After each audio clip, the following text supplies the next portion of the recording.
The stars outside the observation window had always brought Kate Morrison comfort. She had spent 15 years studying them, mapping distant worlds, searching for signs of life beyond the edges of known space. But tonight, those same stars were blocked by the dark shapes of warships. Dozens of them. And they did not belong to Earth. Commander Sam Bradley stood at the center of the command deck, his hands clasped behind his back. He was a tall man with gray at his temples and deep lines around his eyes. 20 years in the military had taught him to stay calm when others panicked. But even he felt the cold weight of fear settling in his chest as he counted the enemy vessels on the display screen. 47 ships. The Virathi had sent 47 ships to surround a research station with no real defenses.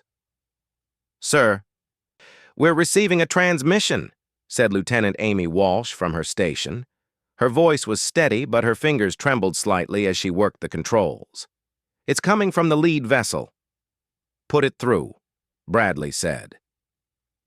The main screen flickered and a face appeared. It was not human. The Virathi were reptilian in appearance, with scales the color of dried blood and eyes like pools of black oil. This one wore ceremonial armor covered in golden symbols, and, when he spoke, his translator device gave his words a cold, mechanical quality. "I am Warlord Kethzan of the Virathi Dominion. You are surrounded. Your weapons are insignificant. Your calls for help will take days to reach your homeworld. You have no options." Bradley said nothing. He simply waited. Kethzan continued, clearly enjoying himself. "I have studied your kind. You are soft, sentimental. You value your individual lives above all else. This makes you easy to control." "What do you want?" Bradley asked, keeping his voice flat. "I want your people, all 200 of them. Your scientists, your researchers, your workers. They will come with me as my guests. In exchange for their safe return, your government will give me 3 star systems in the Outer Rim. They will also pay a tribute of 100 million galactic credits. These terms are not negotiable." Kate Morrison, watching from the back of the room with the other senior researchers, felt her stomach drop. She had heard stories about the Virathi. Everyone had.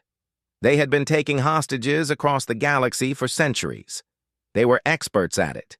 They knew exactly how much fear to create, how much pressure to apply, how long to wait before making examples of their captives, and they almost always got what they wanted.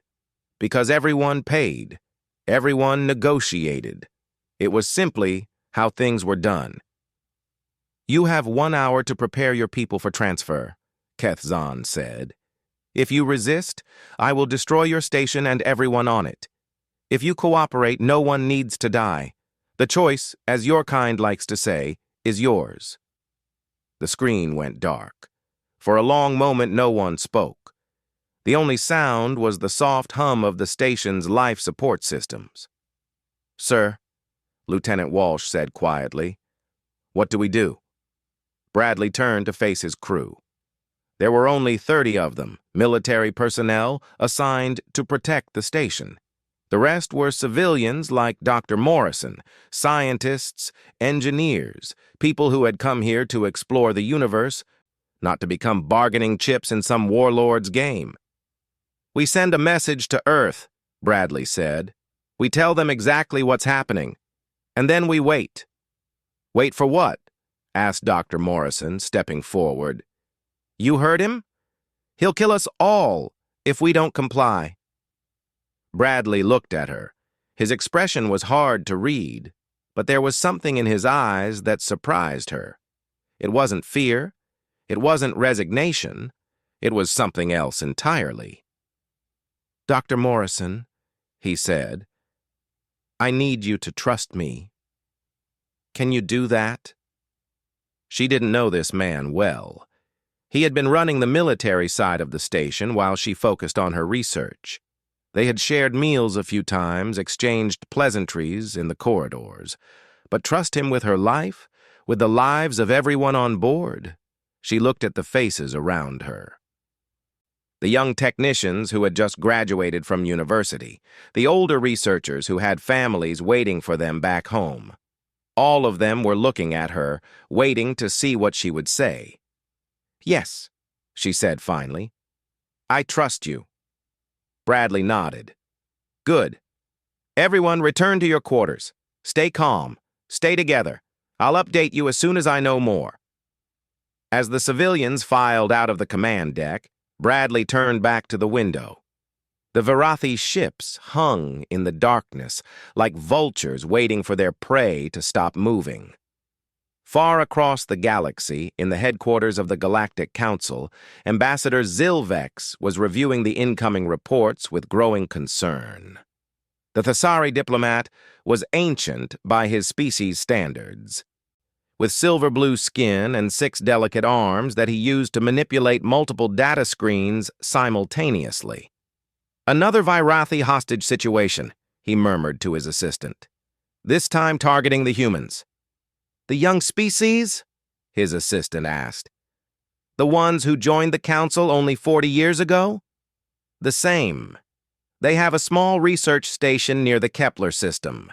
The Virathi are demanding 3-star systems and a substantial tribute in exchange for the safe return of the hostages."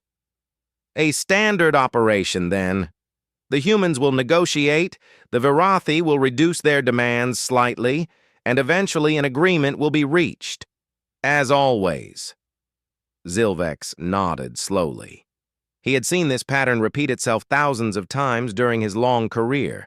The Virathi were brutal, but they were also predictable. They never killed hostages as long as negotiations were proceeding. It was bad for business. Dead hostages couldn't be sold back to their families. "Contact the human embassy," Zilvex said. "Offer our mediation services.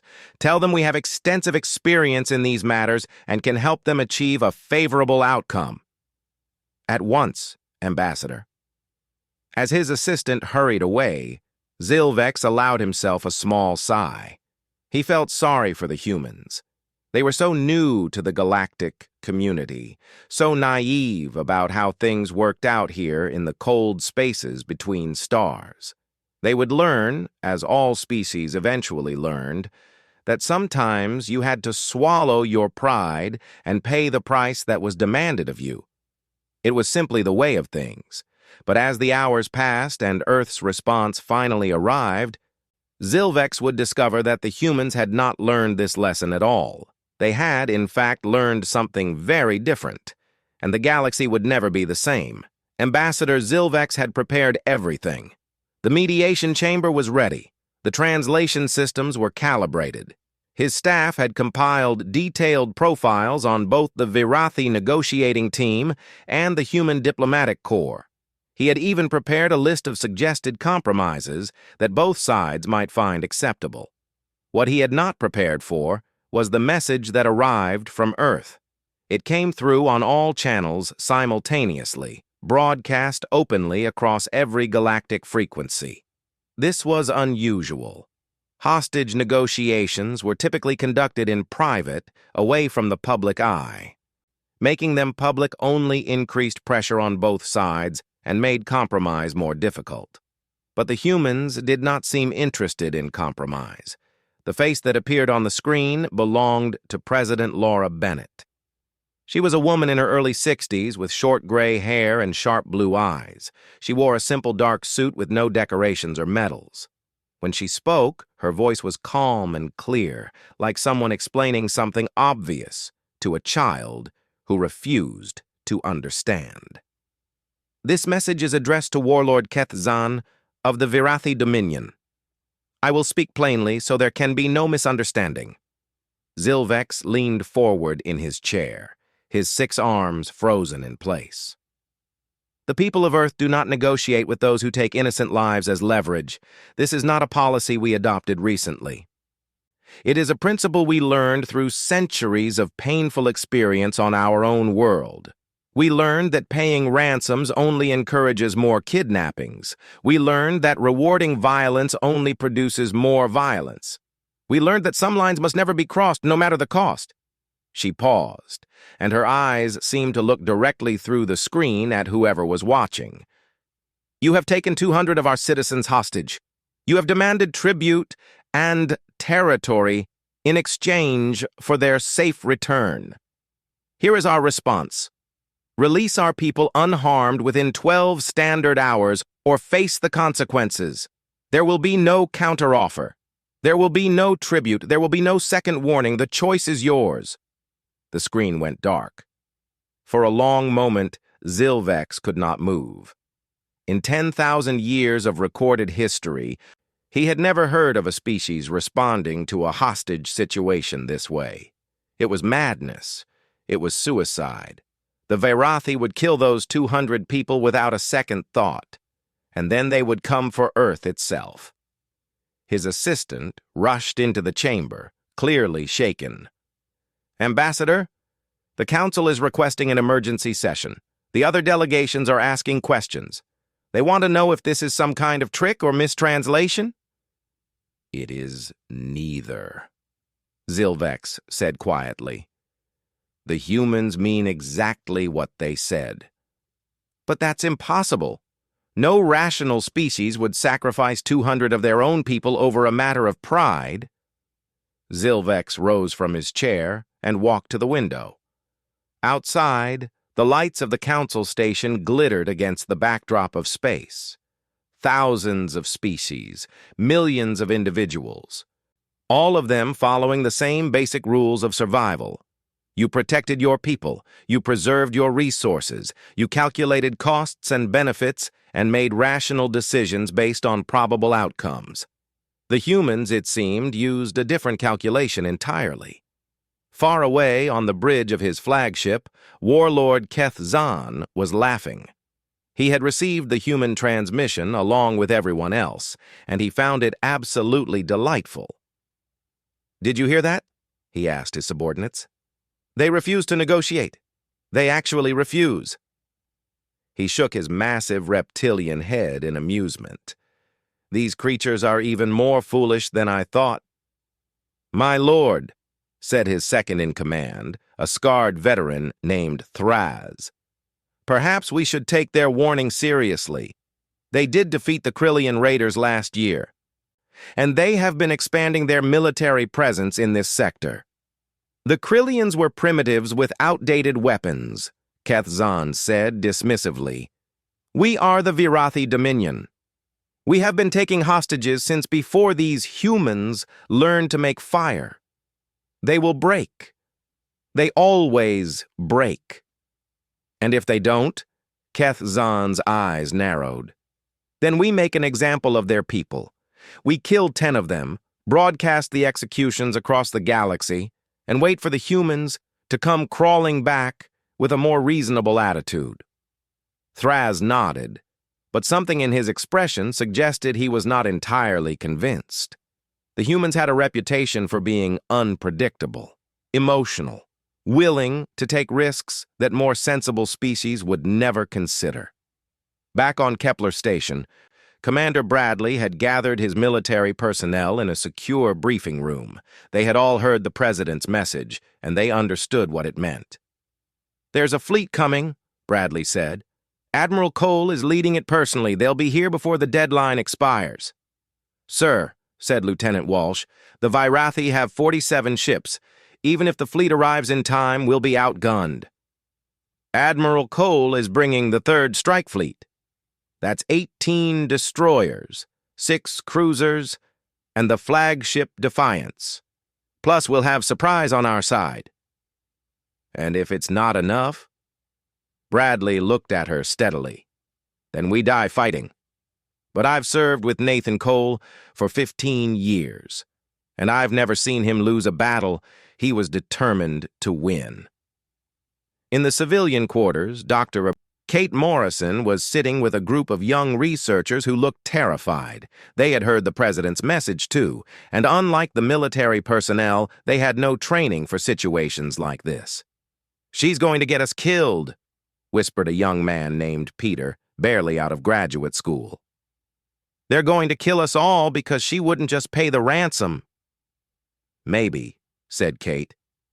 Or maybe she knows something we don't. Like what? Kate thought about Commander Bradley's eyes. That strange expression she had seen there, which she now recognized as something she hadn't encountered in a long time. Absolute certainty. Like the fact that we're not alone, she said. Like the fact that someone is coming for us. Peter stared at her. You really believe that? Kate looked out the small window at the Virathi ships surrounding them. Somewhere out there, in the vast darkness between the stars, humanity's response was already on its way. She didn't know if it would arrive in time. She didn't know if it would be enough. But she knew, with a certainty that surprised her, that her people had not abandoned her. Yes, she said, I really do. 12 hours was not a long time. It would pass quickly, and when it did, the galaxy would learn whether humanity's defiance was wisdom or madness. The answer, when it came, would shock them all. 11 hours and 53 minutes had passed since the human president's message. Warlord Keth Zahn stood on the command deck of his flagship, watching the time display with growing satisfaction.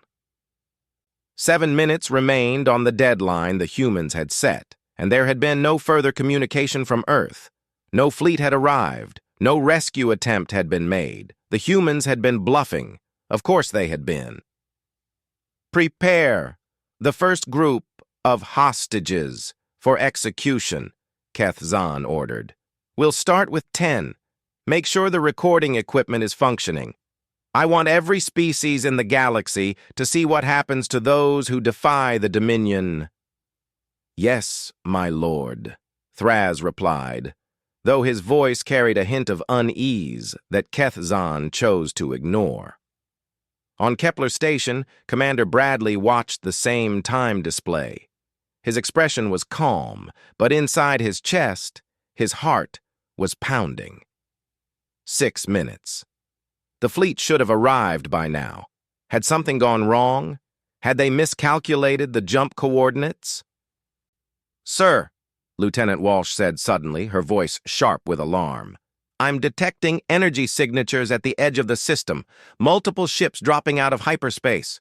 Bradley allowed himself a small smile. How many? Walsh's eyes widened as she studied her screen. 18 destroyers, 6 cruisers, 1 heavy battleship. She looked up at him. It's the 3rd Strike Fleet, sir. They're here. 300,000 kilometers away, Admiral Nathan Cole stood on the bridge of the Defiance and surveyed the enemy formation. The Virathi ships were arranged in a standard defensive pattern around Kepler Station, their weapons pointed outward, their shields at full power. They had not yet detected the human fleet, which had dropped out of hyperspace using a technique that masked their energy signatures for precious seconds. All ships, this is Admiral Cole, he said into the fleet-wide communication channel. You know why we're here. You know what's at stake. Those are our people on that station, and we're going to bring them home. Remember your training, trust your instincts, and show these creatures what happens when they threaten humanity. He turned to Captain Ryan Torres, commander of the Defiance. Open a channel to the Virathi flagship. Give them one last chance. Torres nodded and worked the controls. A moment later, Keth Zahn's face appeared on the screen. The warlord looked confused, then alarmed, as his own sensors finally registered the presence of the human fleet. This is Admiral Nathan Cole of Earth Defense Fleet, Cole said. You are surrounded. Release the hostages and withdraw immediately. You have 60 seconds to comply. Keth Zahn's confusion transformed into rage. You dare threaten me? I have 47 ships. You cannot possibly defeat us. 55 seconds. This is insane. No species sacrifices military advantage for a handful of hostages. You're bluffing. 45 seconds. Keth Zahn turned to his crew. All ships, battle formation. Prepare to engage. 30 seconds. The Virathi fleet began to move, repositioning to face the human ships.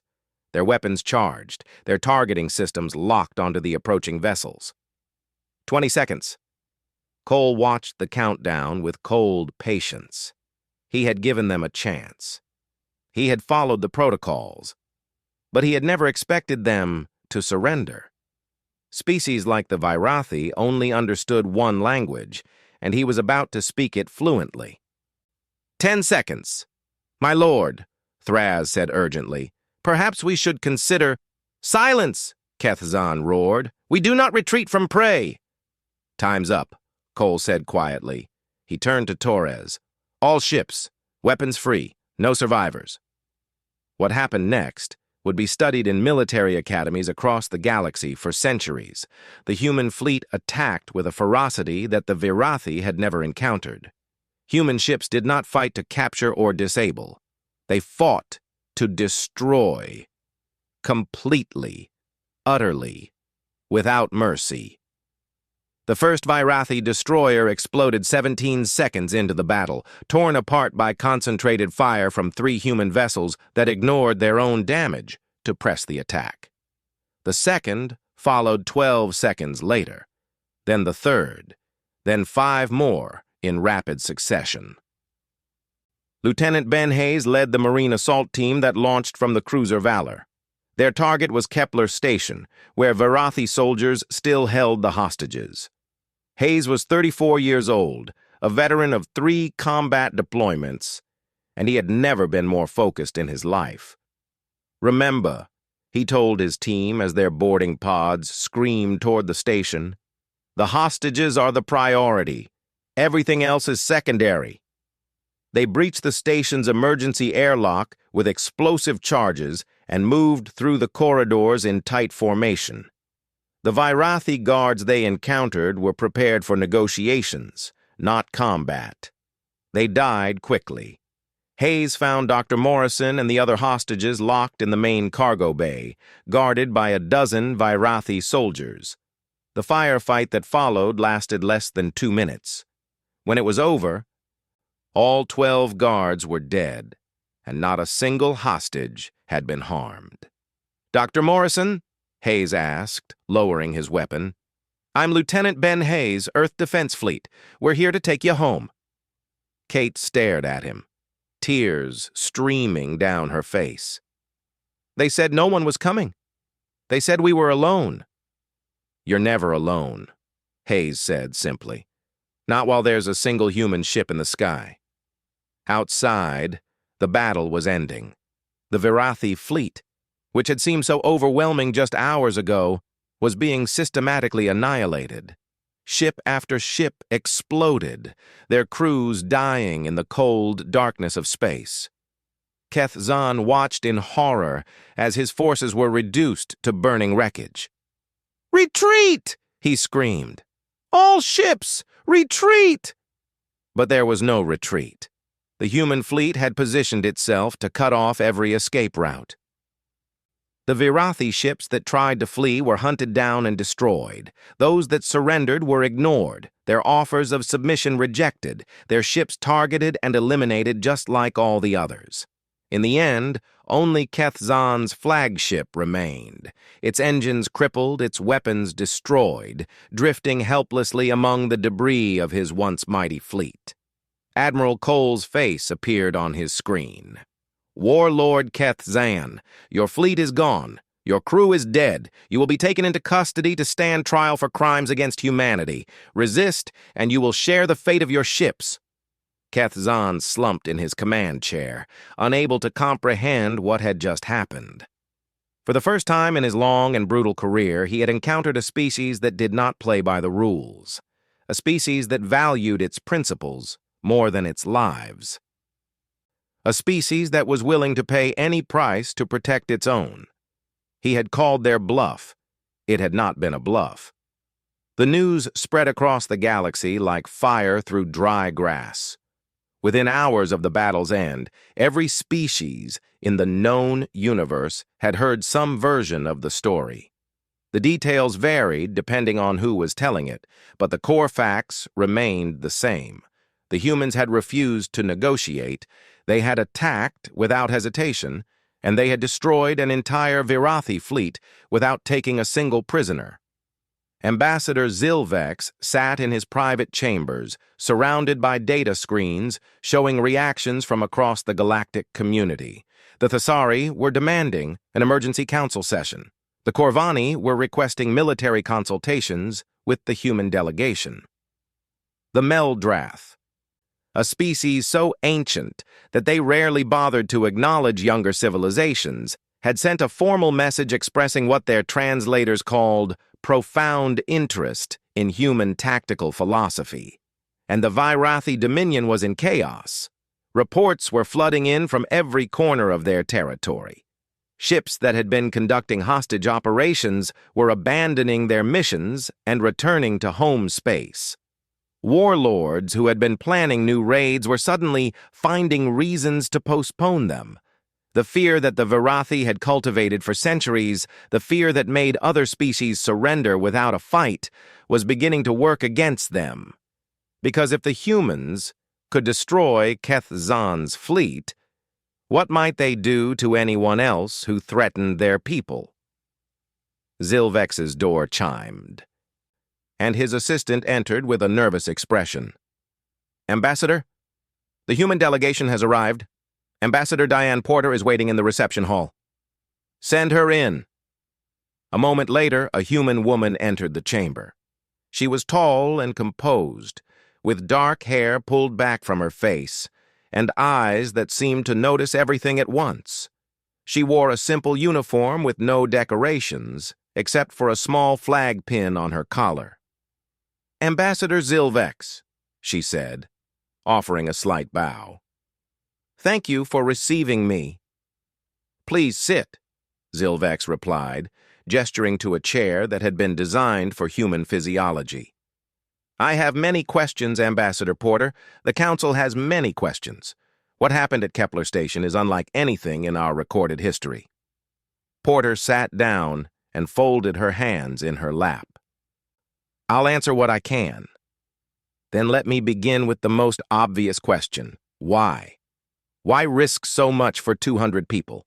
Your fleet suffered damage. Your ships expended resources that will take months to replace. You could have negotiated a settlement and recovered your hostages without any of that cost." Porter was quiet for a moment, as if choosing her words carefully. "Ambassador, how many times has your species paid tribute to the Virathi?" Zilvex hesitated. "That information is not widely discussed. But it's happened. Multiple times, I imagine. And each time, the Virathi learned that your people could be threatened into compliance. Each payment encouraged them to try again. Each ransom funded their next operation. Over time, the cost of paying has far exceeded what a single military engagement would have required. Perhaps, but each individual payment preserved lives that would otherwise have been lost, and created a system where more lives are threatened every year," Porter said. "We learned this lesson on our own world, Ambassador. For centuries, our nations paid ransoms to pirates and kidnappers. It seemed like the humane choice, the practical choice, but it only made the problem worse. The kidnappings increased. The ransoms grew larger. More people suffered because we were unwilling to accept short-term pain for long-term gain." Zilvex considered this. It was not a perspective he had encountered before. Most species in the galaxy accepted hostage-taking as an unfortunate but unavoidable reality, like meteor strikes or solar flares. The idea that you could change it by simply refusing to participate had never occurred to anyone. "Your approach is effective," he admitted, "but it is also brutal. You gave the Virathi no opportunity to surrender. You killed every crew member on every ship. Is that not excessive?" Porter's expression did not change. "The Virathi have been taking hostages for over 1,000 years. They have killed millions of innocent people across dozens of species. They continue their operations because the cost of doing so has always been acceptable. We decided to make the cost unacceptable. We decided to teach them, and everyone else, that threatening human lives is not a profitable business. And if other species view your methods as barbaric, if they fear you as much as they fear the Virathi, then they should not threaten our people, Porter said simply. We have no interest in conquest. We have no desire to dominate other species, but we will protect our own. Always. Without exception. Without negotiation. The conversation continued for several hours, covering topics ranging from military doctrine to diplomatic philosophy. By the time Porter left, Zilvex felt like he understood humanity better than he ever had before. They were not crazy, as some species were already suggesting. They were not primitive or irrational. They simply operated according to a different set of principles that prioritized long-term outcomes over short-term comfort. It was, he had to admit, a compelling approach. The following weeks saw a remarkable shift in galactic politics. Species that had been paying tribute to the Virathi for generations began to refuse new demands. Some did so openly, citing the human example. Others did so quietly, hoping to avoid attention while the Dominion was distracted by its losses. The Thesari requested human military advisors to help reorganize their defense forces. The Corvani proposed a trade alliance that would give them access to human weapons technology. Even the isolationist Meldrath opened diplomatic channels that had been closed for centuries, and the Virathi Dominion issued a formal demand for the return of warlord Keth Zahn. Earth's response was brief. Keth Zahn will stand trial for his crimes. He will not be released. He will not be exchanged. He will face justice. The Dominion threatened war. Earth responded that they were welcome to try. For 3 tense days, the galaxy held its breath, waiting to see if the Virathi would escalate the conflict. They did not. For the first time in their history, the Virathi backed down from a confrontation, not because they lacked the ships or the weapons, but because they finally understood something that every other species in the galaxy was beginning to realize. The humans did not calculate risk the way everyone else did. They did not weigh lives against resources or principles against practicality. When their people were threatened, they responded with overwhelming force and absolute commitment. Negotiating with them was pointless. Threatening them was suicide. It was a lesson the galaxy would not soon forget. 6 months had passed since the battle at Kepler Station, and the galaxy had changed in ways that no one could have predicted. The Virathi Dominion, once the most feared power in the outer territories, had retreated to its core systems and gone quiet. Their hostage operations had ceased entirely. Their warlords, who had once competed with each other to see who could extract the largest tributes, now spent their time strengthening defenses and avoiding attention. The silence was deafening. On Kepler Station, which had been rebuilt and reinforced with new defensive systems, Commander Sam Bradley stood at the same observation window where he had first watched the Virathi fleet surround his people. The stars outside looked the same as they always had, but everything else was different. "Sir," Lieutenant Walsh said, approaching him with a data pad, "the new security grid is fully operational. Admiral Cole sends his compliments and says he's assigning 2 destroyers to permanent patrol duty in this sector." Bradley nodded. "Good. Make sure our people know they're welcome to stay. After what happened, some of them might prefer a transfer." "Actually, sir, we've had more requests to join the station than requests to leave. Apparently, being stationed at the place where humanity drew its line has become something of an honor." Bradley allowed himself a small smile. He had not expected that. He had expected trauma, resignation, a desire to flee to safer territory. Instead, His crew seemed prouder than ever to serve here. The crisis had not broken them. It had forged them into something stronger. In the research wing, Dr. Kate Morrison was back at work. Her hands still trembled sometimes when she thought about those hours of captivity, waiting to see if she would live or die. But she refused to let the fear control her. She had work to do, mysteries to solve, a universe to explore. Lieutenant Hayes had visited her before returning to his unit. He had seemed embarrassed by the attention he was receiving, uncomfortable with being called a hero. "I just did my job," he had told her. "We all did." "No," she had replied. "You did something more than that. You reminded us what it means to be human." He had not known how to respond to that, so he had simply nodded and walked away. But she had seen something in his eyes that stayed with her. Pride, perhaps, or maybe just relief that the people he had been sent to save had been worth saving. Across the galaxy, in the Great Hall of the Galactic Council, Warlord Keth Zan's trial was reaching its conclusion. The proceedings had been broadcast to every inhabited world, every station, every ship with a receiver capable of picking up the signal. Billions of beings had watched as evidence was presented, witnesses testified, and the full scope of the Verathi's crimes was laid bare. Keth Zan had not helped his own case. He had been defiant throughout, insisting that he had done nothing wrong, that hostage-taking was a legitimate practice, that the humans were the real criminals for refusing to play by the rules. His arrogance had only confirmed what many species had long suspected. The Verathi felt no remorse for the suffering they had caused. The verdict, when it came, surprised no one. Guilty on all counts.